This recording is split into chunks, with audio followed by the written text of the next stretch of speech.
Welcome to Cosmic Comics, Games and Collectibles, your zen of geekism. We carry comics old and new, magazines, toys, games like Pokemon, Magic, D&D. Want Godzilla, Ultraman, Star Trek, Ninja Turtles, Funko Pops? You'll find it all here. Shop our Cosmic Sound Room and pick up a record or two. Enjoy our Comic Coffee Lounge with a cup of Sasquatch coffee or a delicious menu item while geeking out over a super cool movie on our big screen. Come by and say hello to Maui. Cosmic Comic, Games and Collectibles. Superman loves us, and so will you.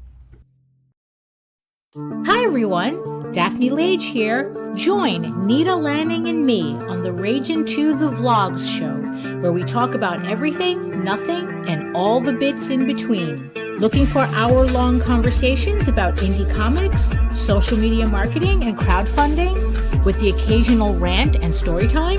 Head on over to the Ragin' 2 channel on YouTube, Mondays through Fridays at 11 a.m. Eastern to join in the chat.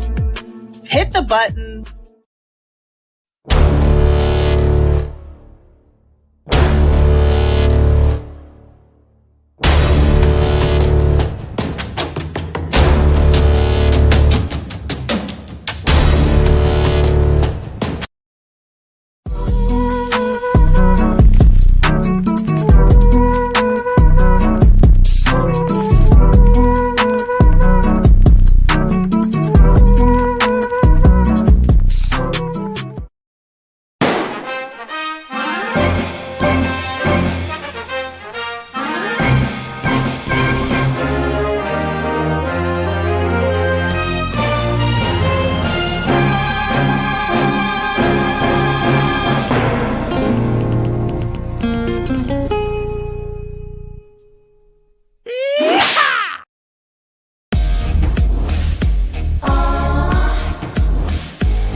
And I am RJ Carter, Senior Managing Editor here at CriticalBlast.com. And boy, we're getting the little preview video trailers are getting built out there. That is because I have put the word out. If you have a 15-second stinger for your campaign, send it in. We will throw it at the beginning. Try to keep it 15 seconds. We don't want these long videos. We'll be here half the night getting through previews before we actually get to the meat of the program. But if you got 15 seconds edited down, what it is, why we want it, where to get it, done. Send it to us. You can contact me on Twitter to DM it, Dropbox it, Google Mail it, whatever you want to do. We'll get it out here and we'll get it up in the rotation. This is, of course, CriticalBlast.com, and we are going to talk about another crowdfunded comic tonight. We have had the lesser-known comics crew on here before, but we had Mark Bernal on here to talk about previous projects. Tonight, we're going to be talking with Mr. Gabriel Valentin. Did I get that right? Yes. Thank God, because I forgot to ask. Wow. And you got a project out here that you're getting ready to start on Kickstarter called the Digital Lizards of Doom. Yeah, it's a wild one, man. And this is I should say Digital Lizards of Doom level 3, which in keeping with the conceit of the book, that actually means issue number 3. Yeah, because it's sort of, you explain it, because I've read the PDFs, and it's not necessarily a comic book, but it's more along the lines of something like the format that Graphics uses through Scholastic, where they have the comic booky kind of art for a whole page, but then there'd be like text on the other page in sort of a diary format. Yeah. Diary format. That's a really cool way of putting it. Yeah. Well, first off, thanks for having me, man. I really appreciate you having me on. We're always glad to have content. Awesome.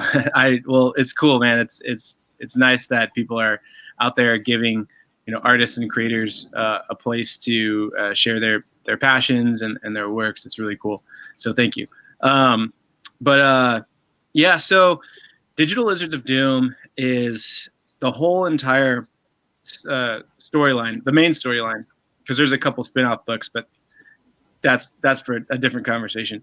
The main storyline takes place in a video game simulated world that's created by an ancient pineapple demon, and so it's I really wanted to create something that made the reader feel more like a part of the story and less like a fly on the wall. So there's a lot of fourth wall breaking in the books, and where Pineapple Pete, who's, I guess you could say he's the narrator of the story, he actually communicates with you as you're reading it, and it's written in a way where you don't really need to respond. I feel like you might look like a crazy person if you're in a library or a comic book shop and you're actually talking back to the book you're holding. You might look kind of crazy, but it's encouraged. It's a little fun if you want to get into it. But yeah, so we wrote it in a way where he's communicating with the reader the whole time, and I wanted to make the audience feel like they're a part of this journey. And there's actually there's a specific reason why that is, but that doesn't get revealed until book 8, which comes later. And so this whole world is built out like a video game simulation. So each issue is a level of sorts. That's why we call it level 1. And then book 8 is right now called the final boss. So that'll be like the big grand finale of the series, of the main series. So yeah, it's just all mapped out. What's that? You got this all mapped out all the way to 8 books. Oh yeah. So it's kind of crazy. It was originally a short story, and I've had the ending for a while. I finished all 8 books somewhere around, I think, 2020. And that's when all 8 books were complete. And but yeah, it's been an interesting ride. We did level 1 with a different publisher, and that was fairly successful for an indie book. We sold about 2,000 copies, and then book 2, I can't remember how many copies we sold of book 2. I think it was like 1,500, and here we are at book 3, and hopefully it's a little bit more, and hopefully people like it. There's a lot of twists and turns, and there's space mermaids and cyborg cat pirates, and yeah, it gets pretty wacky. Yeah, it's all over the place, and it, in that sense, it really does remind me of some of the stuff you'll see from Scholastics aimed at middle schoolers. Is that your target market, the middle school, or do you try to aim for a little bit more mature than that, or immature? So it's really fun. So this has been an ongoing conversation that I've been having with the marketing people at Lesser Known Comics. Is like, I wasn't really aiming this towards anybody necessarily. I was just writing something that I felt was lacking in the industry, just missing. A lot these stories, besides being inspired by things like Samurai Jack and Conan the Barbarian, and all these stories I grew up reading and loving, and these classic adventure stories like or even Saturday morning cartoon shows. I would come home from school and I would race to the TV and hope to catch Batman Beyond, and the Warner Brothers, like the WB Kids, and hope to catch like the WB Kids shows, and that sense of adventure, anything could happen. And so I wasn't really aiming it towards anyone in particular, but I did always want it to be family friendly so everyone could enjoy it.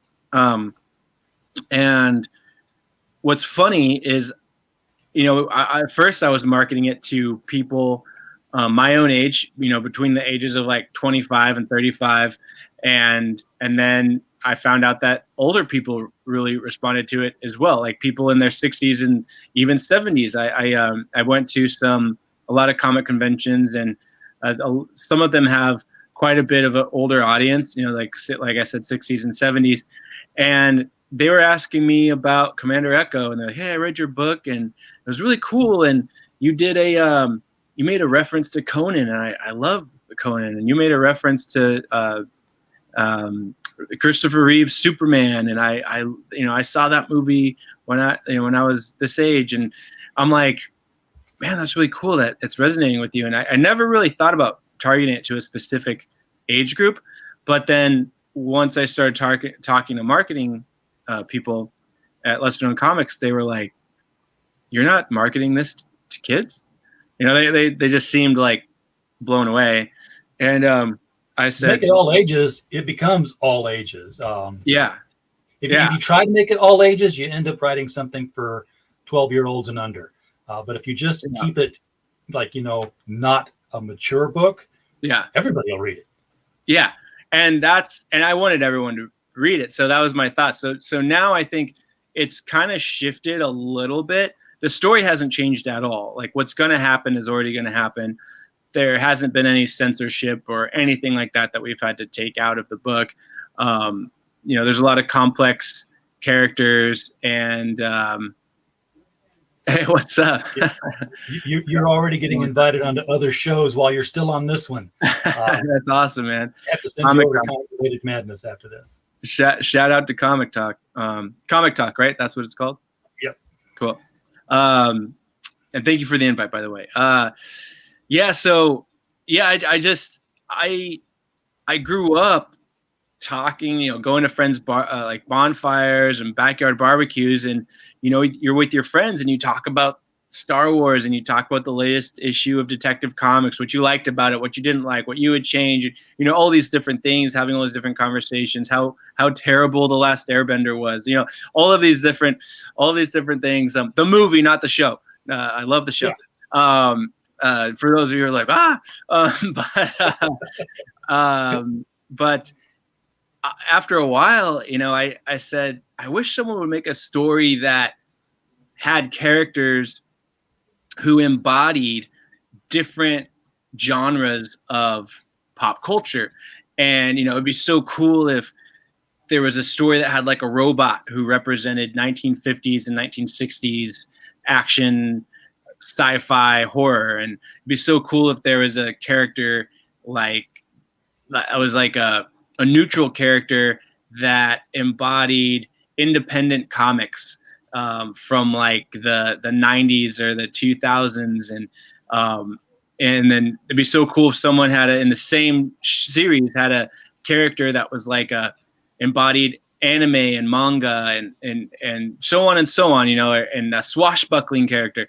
And so over the years of just having these conversations, drinking a beer or whatever, and talking to friends and being like, we're all waiting for this story. And then I would feel like I would get tidbits of things here and there from different things. Like, but then the stories would always go in a direction that either leaned too heavily on like a political topic, or it would lean too heavy on a specific romance, or it always, not that that's wrong or not wrong or whatever, but like it would just be like, I just want it to be about the story. I'm not looking for anything to be like preached at, like I don't care about that. I just want to read a cool story with awesome heroes that are kicking butt, doing heroic things, and the bad guys are good, like they're well thought out bad guys that are scary. And so that's where the inspiration for Digital Lizards of Doom really came from, is just I felt like this story was lacking a lot. Like I think Saga is really, really cool. I have so much respect for that series, but it just there's themes and certain things in the story that just kind of take me out of it sometimes. And I'm like, dude, I just want to see cool planets and crazy looking creatures. And I think my one of my biggest inspirations is Samurai Jack. I absolutely love Samurai Jack, and I feel like that show should be is like almost the Bible of how I wanted to write the adventures for Digital Lizards of Doom. It's like this hero, you know what type of person he is, and he gets put into all these different situations. He's always going to act and respond as Samurai Jack would act and respond. But it never gets old because these situations he gets put into are always different. And he makes mistakes sometimes, even though he's a good guy. And so, yeah, that whole concept was always interesting to me too. And having a platform to just showcase some of my favorite things. Like I was talking to Mark Weiss from Comic Books for Kids, who we're partnered with, and he was telling me that he's been texting me. He's reading book 2 right now, and he's been texting me every couple days, naming all of the Easter eggs. And there's a lot of Easter eggs in the D-Lod books, and so he's just picking them out. He's like, dude, you could make a book. You could make a chapter book that just tells the audience where the Easter eggs come from. And I'm kind of thinking about that now too, is like a meta guide sort of thing for Digital Lizards of Doom. So, but yeah, I mean, that's like those are like the bare bones of it. And then just to have fun, I feel like everything has a message, and not that D-Lod doesn't have a message, but it's like sometimes you just want to turn your brain off and have a good adventure and just see some cool characters doing cool things, Exactly. Your cat's been photobombing you, by the way. Oh. Been sticking his little head up there in the corner and looking at the door. I thought, that's cool. I bought the book. I've got book 2 at this moment pulled up. Nice. Just to share a little bit of it. I'm not gonna bring the whole thing up. Feel free to show whatever. Yeah. That's beautiful. This is the art. So take a look at this stuff here. This is pretty cool. This is the opening for book 2. This is Pineapple Pete's. I don't know what he calls his headquarters, but you can see he's ready to shoot you coming from the wrong. His evil lair. Is his last name Za? I just got to know. Because then he would truly be villainous if he was Pineapple Pizza. Pineapple Pizza. That might have to be a thing. I might have to. Yeah, that'll be kind of interesting. But yeah, you're right about talking to the audience. Here, this character is. In fact, this is probably the only page in the entire book that looks like a comic book panel, because it does have the word balloon and the the direct eye contact with a character talking. He's not really a lizard. He's more of a insect, because he's got he's got the forearms up here and then the legs. Yeah. So he's not a lizard. So Pineapple Pete, he comes from a different dimension, and this isn't really a spoiler, but it is revealed in a later book that he's been watching this universe, the universe with Dizzy Doom and Wardy Morta and Dana Deathly and Fat Cat Rogers and Shaky Spears. He's been watching this universe, and he's been watching these characters interact with each other. And all while he was working on a video game with his business partner, or trying to create a video game, and they were trying to get inspiration for how to make the best video game. And so they've been watching this universe, and Pineapple Pete kind of becomes obsessed with this universe. So he just decides, you know what? Like he's this incredibly powerful being. So he just decides, I'm just going to enslave the universe. Oh, well, why not? Yeah. Yeah. And he doesn't see anything wrong with it. He's like, I'm just going to enslave the universe. And then he betrays his business partner and puts him in the universe, and gives him a new name and makes him a character in the universe. And that's the ambition of this particular character. And this is all revealed in book 2, so it's not like a huge spoiler or anything, but it's revealed that this character's ambitions are to figure out and gain as much knowledge as they can so they can return to the real world, as he calls it. He's just trying to get back home. So yeah, it's a crazy thing, and we have a lot of conversations about how Pineapple Pete's magic actually works. With, I like to think of him as a trickster. That's where his powers were inspired. So very much like Greek mythology, trickster mythology, where he can control time and space, and these characters are trapped, as you can see on this right page.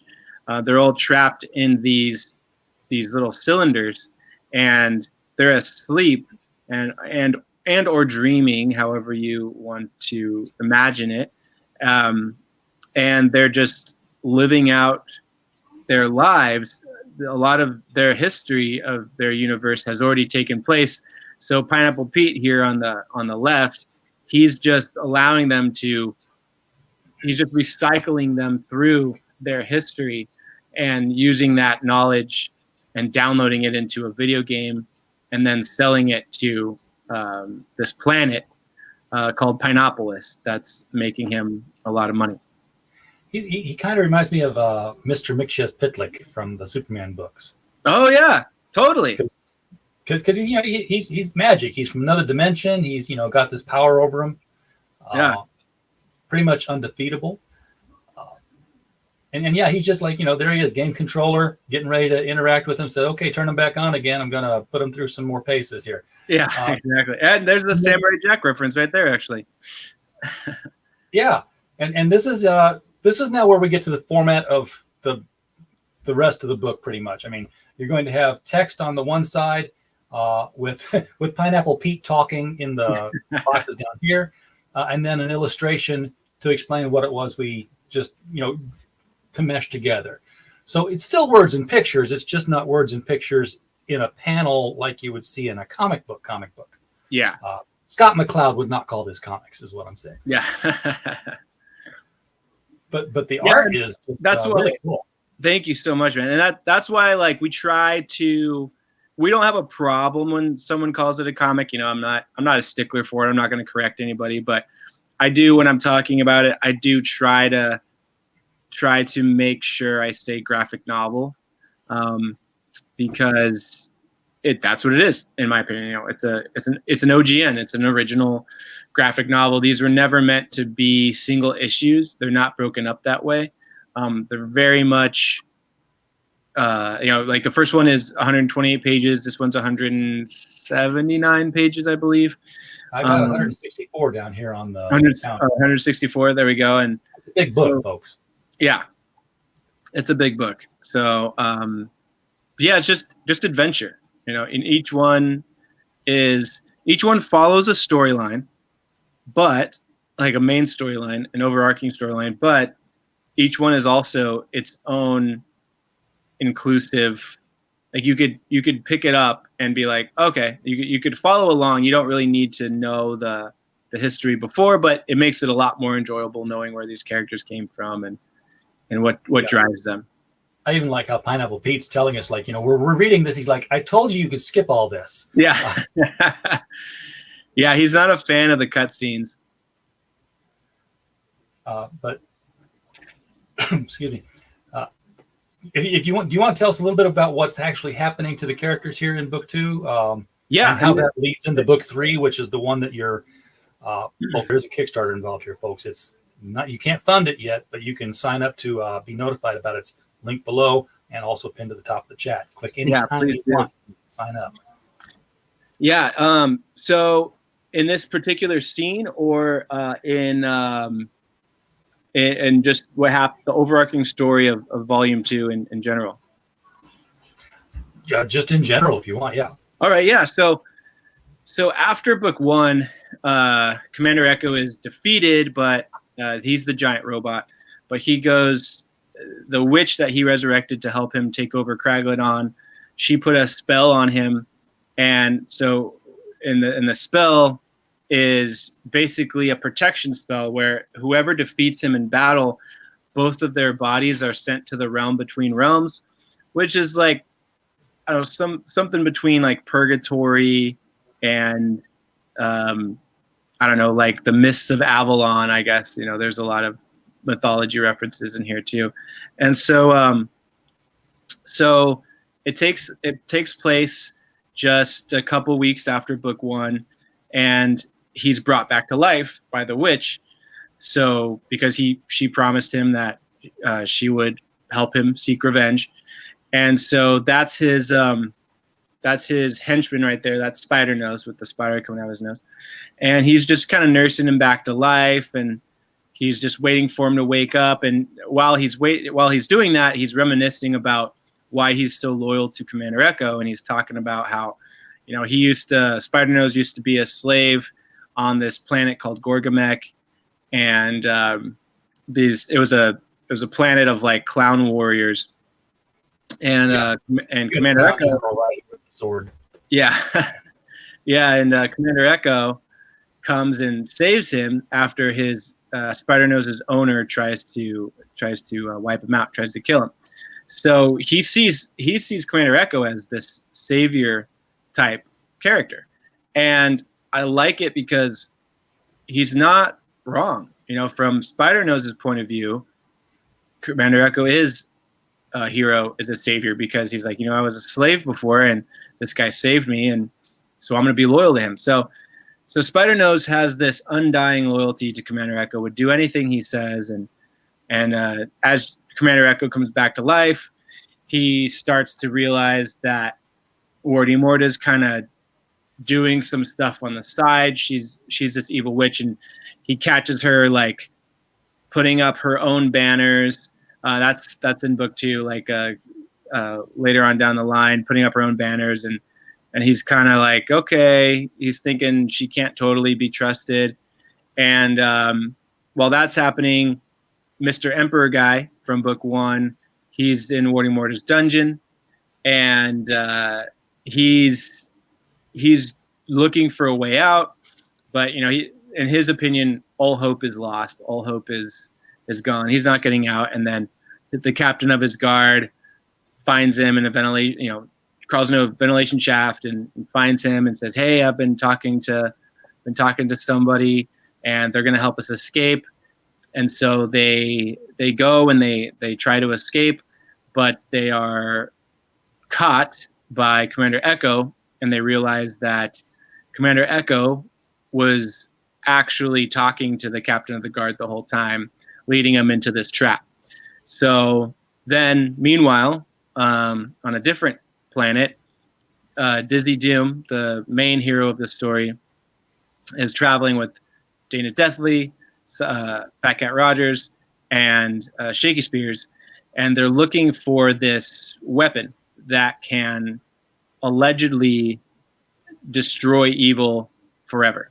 So they need to stop for food and gas and supplies and stuff, and they stop on this planet populated with moth people. It's called Mothonia, and Dizzy discovers that his kingdom, Kraglodon, was supposed to be protecting this planet, making sure that it wasn't being invaded, and that they were safe. And in exchange, this planet offered them a lot of the technology that helped advance like their military and their way of living, and made them a lot of money. But he realizes when they get there that Kraglodon never came, and basically just took all of their stuff and just said, have fun. So there's a tyrannical ruler that's sitting on this throne and ruling over the moth people, and Dizzy doesn't think that's right, and he wants to get involved, but he's being told by there's Dana and Fat Cat and Shaky Spears, and he's being told by everyone else, no man, it's not your problem. Let's just keep going. We got a mission we got to do. Don't worry about it. Don't get involved. And he's like, no, it's not right. Like my people were supposed to be taking care of this planet. We just abandoned them. This is messed up. And so of course he ends up getting involved, and he ends up having a giant kaiju battle with a 3-headed gorilla, as one does, and Dizzy saves the day, and then that's without giving away any spoilers. That's where That's a lot. yeah, that's where book 2 leaves off, and then book 3 picks up just a little bit after that. Now, do the characters, do they know what's going on happening to them? I mean, are they aware that they're being monitored / controlled / influenced? Some do, and you start to realize that as the book goes on. There's a character in book 3 who you realize has known the whole time, but right now, as you finish book 2, you realize at that point, right now it's only Commander Echo, and then Mr. Emperor guy, who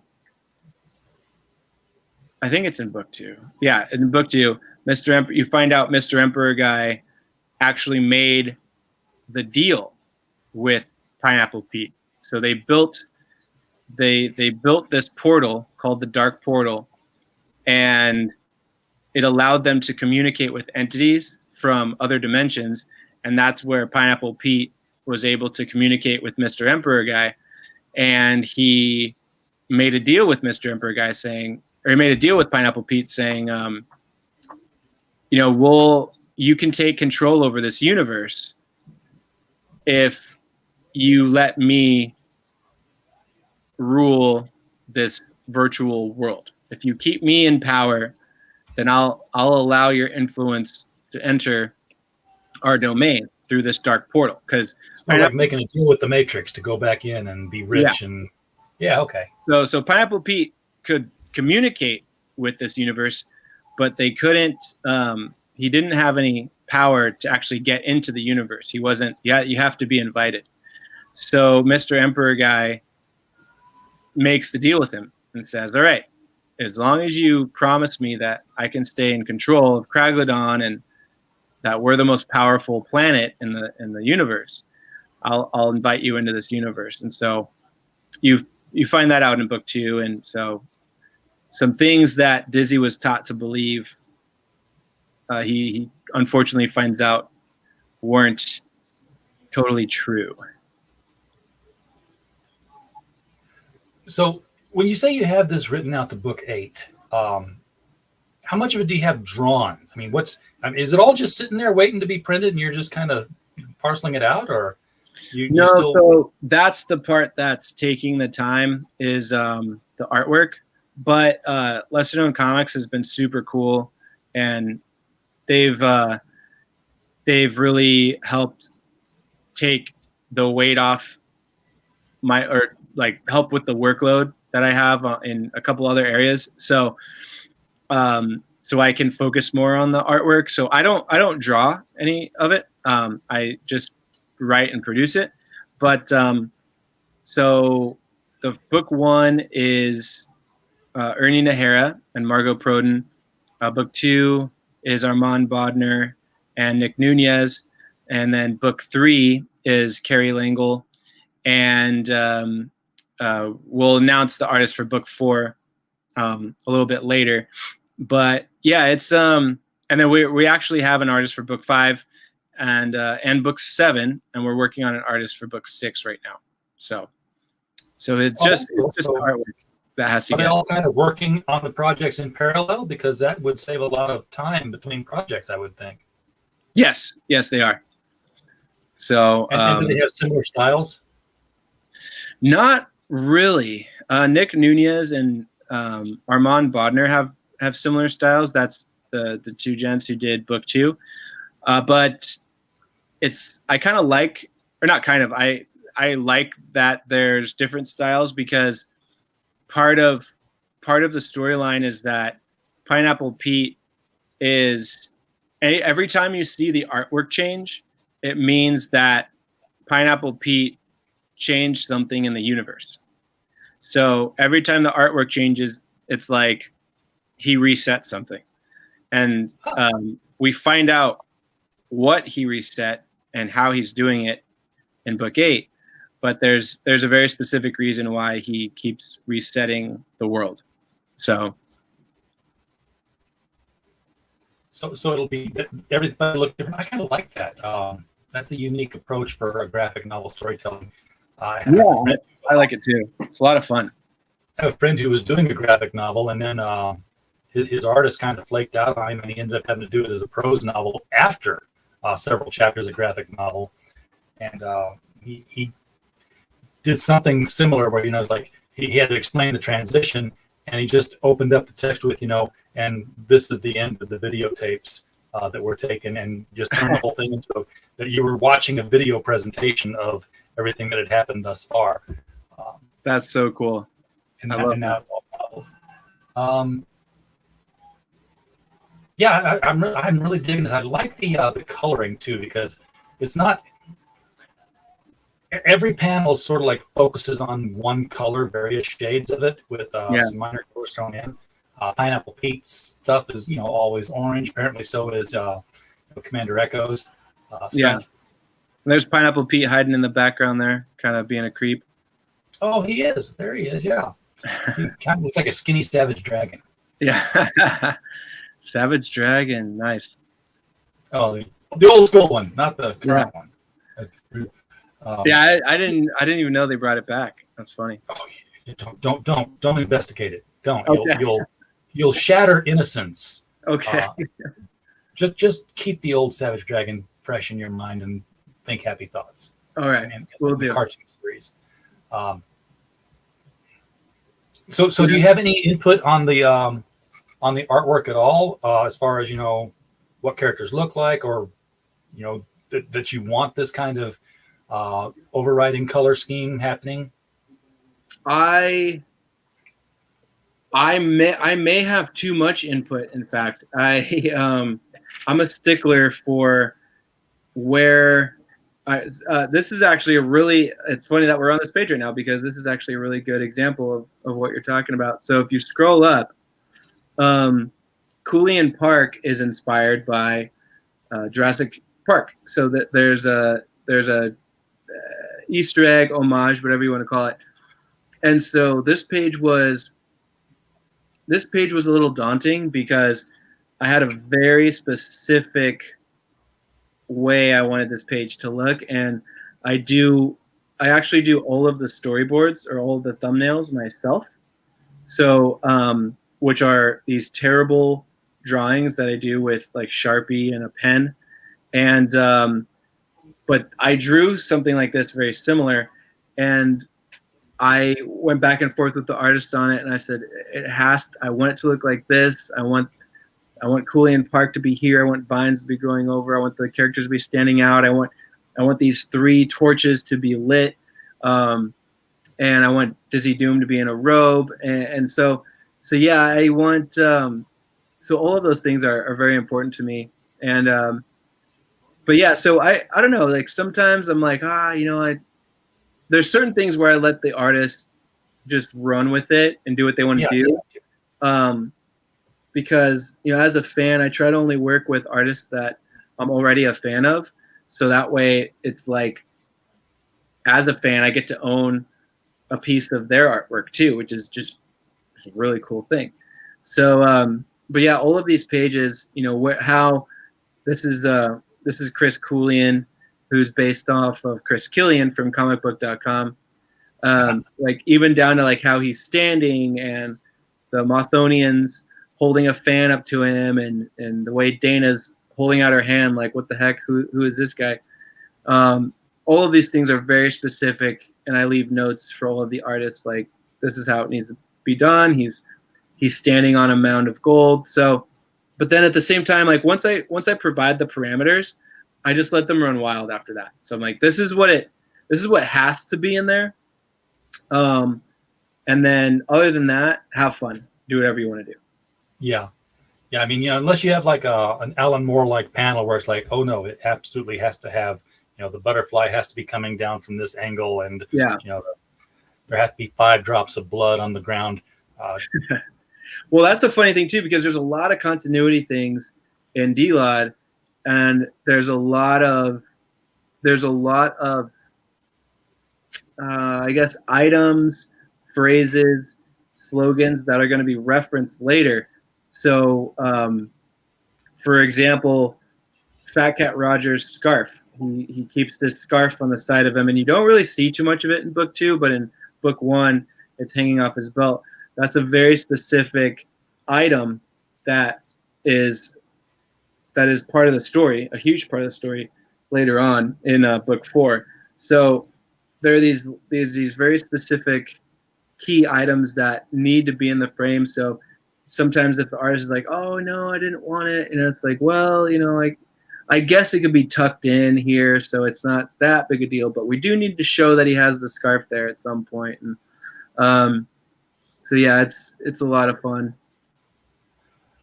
So what are you looking at for a page count for book 3, and when are you going to launch it? Because like I said, right now it's still in that pre-launch phase that we're looking at here. Yes. And folks, just click right here. How many followers does it have right now? 153. 153. Okay. Cool. That's too bad. So I think it launches on Tuesday. So this would be March. It launches on March 29th, 2022.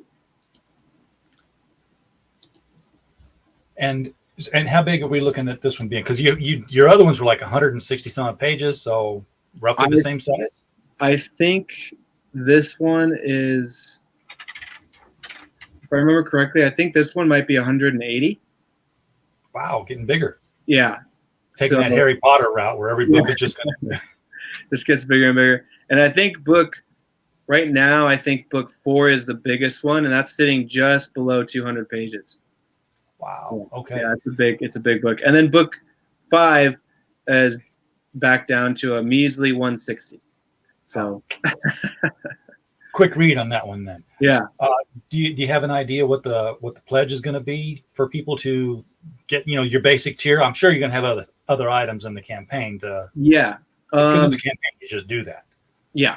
I don't know off the top of my head, and I know it's I've been learning not to talk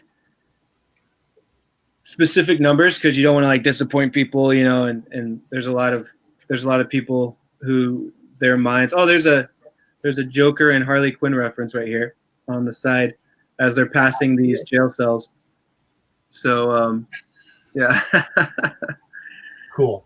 But yeah, I mean, the books are pretty expensive, so it's probably going to be on the higher side, which always adds a little bit of stress. It adds like a pretty big level of stress to it, but we've been fortunate so far, so we're just going to do our best and try to crush it and make sure we get there so we can pay everybody and produce this book. But I do know that as far as a release date, I don't know the exact day, but we're shooting for I know we're shooting for June or possibly even sooner. It's going to happen pretty fast. So we'll wrap up sometime in April and then probably have a rough proof by May, and then once that gets approved, we'll actually have the book headed out for delivery in June. So pretty excited about that.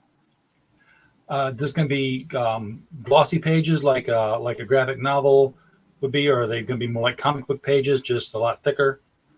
So we do this really cool thing with Comics Wellspring where the parts of the pages are actually raised, not in an annoying way, but parts of the ridges are actually raised a little bit, so you can run your finger across it and kind of feel the ridges. You could feel Commander Echo's cape a little bit, if you run your fingers down where he's standing right there, or even in this that's the dark portal I was talking about, by the way.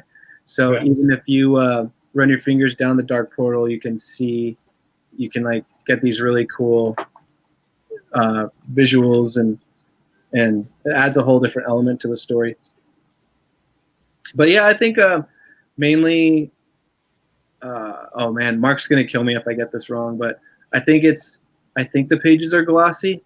I don't think they're matte. I don't think they're matte style. But they're not going to be like your comic book pages. They're going to be graphic novel book pages. Yeah, they're going to be pretty thick. Yeah. That's going to be a good deal. So we don't know what the cost. Just that it's going to be more than your 40-page comic book. Cost. Oh, I see. So the cost of each individual book, yeah, all the books are about $25. So they're $24.99. Yeah. Okay, that's actually cheaper than what I was thinking it was going to be, because we're used to here in crowdfunding land, we're used to spending $25 on a 48-page saddle-stitched comic book. Yeah. So we luckily have been able to. We've been very fortunate where we're selling enough copies to where we have to print more, so we get a bigger discount on that. But yeah, it's going to run about $24.99, $25 per book, with shipping and stuff. So, and we're doing a really cool thing with comic books for kids where you can buy a book. It's buy one, donate one. So every time you buy a book, there's on this specific tier, you get your book, but you're buying 2 copies, and the second copy gets sent to Comic Books for Kids, which they donate. They donate books to. Oh, there you go. You have it up right there. They are friends of the channel. Oh, that's awesome. we did a charity auction for them about back on 2/22. That's so cool. So you know Mark Weiss and all those I've guys. had Mark on the show. That's so random. I'm kind of waiting for some books to arrive from Alterna, because Alterna Press had their winter catalog release. They crowdfund like an entire slate of books. Like, you want this book, it's $2. You want that book, it's another $2. Oh yeah. And one of the things they do is they sell advertising. So I always buy a full page ad for Critical Blast Logistics, just to remind people that, if you create comics and you don't really get off on mailing them or boxing them, that's our job. But we're a fulfillment service internationally and everything. We have hubs in Australia, Europe, and Canada to cut down the cost of international shipping. Wow. But this time also I put a TIFF file together. I bought an ad for comicbooksforkids.org to remind people of it. So I'm waiting for that book to get in to send Mark a copy of it. Yeah. Well, we'll have to. I'll have to let you know when we'll let you know anyways when the Kickstarter goes. But yeah, please let your friends know. I'll have to hit you up later too, because we're trying to get them a bunch of books this time. So I promised them a bunch of books last time, and the books got destroyed in the mail. Mark actually he sent me these pictures of these cardboard boxes just totally mangled with like half the books missing from them, and we lost, I think it was like 80 something books in that. Yeah, because I sent him 6 boxes of books, and there was 38 books per box, and it was a pretty sad day. So yeah, let people know that we're doing this thing for Comic Books for Kids, because that'd be really cool to. We will do that. Like I said, I'm going to hook you up with Pops Van Zant so you can get on the Comic Talk channel, the Comics Related Madness group on Facebook. Pops is also, Pops is the one who introduced me to Mark. So Pops has been doing the Comic Books for Kids longer than I have. Awesome. And he'll definitely want to play into that as a strength of the book. Is there anything else about book 3, level 3 that we should know about? I mean, well, first of all, a question I wanted to ask, and I forgot to get it out here because we got sidetracked on No problem.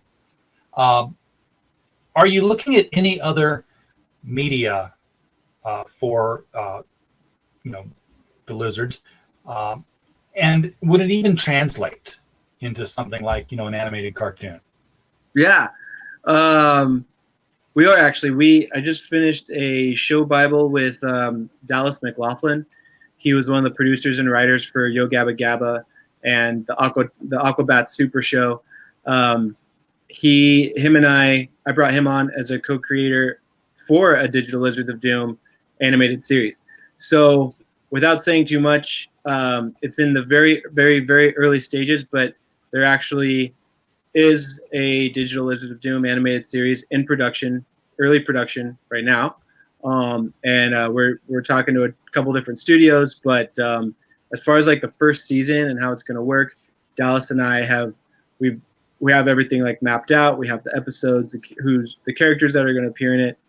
But yeah, it's in its incredibly early stages, and we're shopping it around to a couple different studios right now, and we're working on some other forms of multimedia. We have a couple mobile games that are possibly in the works, but working on that a little bit, and we have music. So there's if you type in Digital Lizards of Doom on Spotify or Apple Music, you will find our musical collection. We have orchestral music, metal, pop, indie rock, acoustic. So in the same vein that the books celebrate different genres of pop culture, the music mirrors that same theme in the same vein, and we have a bunch of different genres of music that we've created and for inspiration for the world of Digital Lizards of Doom as well. Right, because you guys are a band as well. Yes. We were talking before. Do you want to talk on the show what we were talking about before the show, the gig you got lined up? Oh yeah, we're opening up for Kyle Gass from Tenacious D this Monday, which is pretty exciting, and we don't play not even because of just COVID and everything. We don't play out that often, especially since the books came out. It's been a lot more focused on the stories and getting the stories out there. We also have some spin-off series coming out that are being written by different artists and writers, and so that's really interesting. And just anyone who wants to come in and build out the world of D-Lot and have fun with it in the same way that these other shows that we grew up watching inspired us for certain things. That's the point of all this stuff, is just a big, huge world that we can have fun with. And yeah, it's exciting stuff, man. It's an anything can happen kind of universe, and no two characters look the same. It's very, very I guess I'm going to call it a diverse cast. I don't want to. Cool. I hate the word diverse anymore because it's just become this whole other meaning. But yeah, everybody's unique. Yeah, thank you, man. Thank you so much. I appreciate that. All right, Gabriel, thank you so much for bringing the Digital Lizards of Doom to our channel tonight. Appreciate getting a chance to talk with you. Definitely want to hook you up with Pops Van Zandt. So I will probably go through Mark on Twitter since I have him DMable already. Cool. And make that connection. He'll get back to you with a time and a place, or at least a way to contact Pops. And we'll be seeing you on the rounds. I'm sure you've got to keep. You know how this is. You got to have a show. Yeah. Tonight. It's gonna be a month full of a lot of press, and it's gonna be exciting. But I'm gonna try to find some time to nap in between there somewhere. But yeah, I really appreciate you, RJ. Thank you for having me on, and go ahead and follow us on Instagram too, and we can stay in touch, and then yeah, it's all just digital. It's Digital Lizards of Doom, all one word. And yeah, we'll have to hook up and do something cool with comic books for kids. I love that you work with those guys because they're awesome. All right, Digital Lizards of Doom, and I just said everywhere. Just Facebook, Instagram, wherever you got an account, it's probably that, right? Yep. That's what we did. In fact, we didn't even launch Critical Blast until I made sure that I had at least the majority of all the social medias locked down with the same available branding. So cool, man. It's a way to do it. That was 7 years ago. Wow, time flies. All right, everybody in the chat. That's awesome. We've been working on expanding things a lot. I mean, I've already told you about the shipping. We're a publishing company. We publish novels and anthologies. We're finishing up. March is the last month for reading. In fact, we're in the last month now for our upcoming anthology, The Devil You Know Better, which is the follow-up to The Devil You Know. We have stories from Frank. No, don't say that. We have stories from Mike Barron, and we have a story from Hart Fisher, both comic book legends. And we're going to, we're going to crowdfund a special signed edition of that book once we're ready to go to print with it, which should be about June. Cool. So yeah, if we can do something new, we're going to just open up another area of Critical Blast and become that and do that thing. That's awesome, dude. So everybody in the chat, thank you so much for being here tonight. We don't have a show if you're not watching. If you're watching the replay, be sure to click the link below. That will take you to the Kickstarter page for Digital Lizards of Doom Volume 3. Level 3, it's the third book. It's the third. Yeah. And it's the preview page now. It'll carry over. Yeah, it'll carry over to the actual page if you're getting this after next week. So, don't worry about, just click it, throw money at it. That's the whole point of this. Thank you. And of course, while you were here, everybody, we just hope you had a blast. Good night.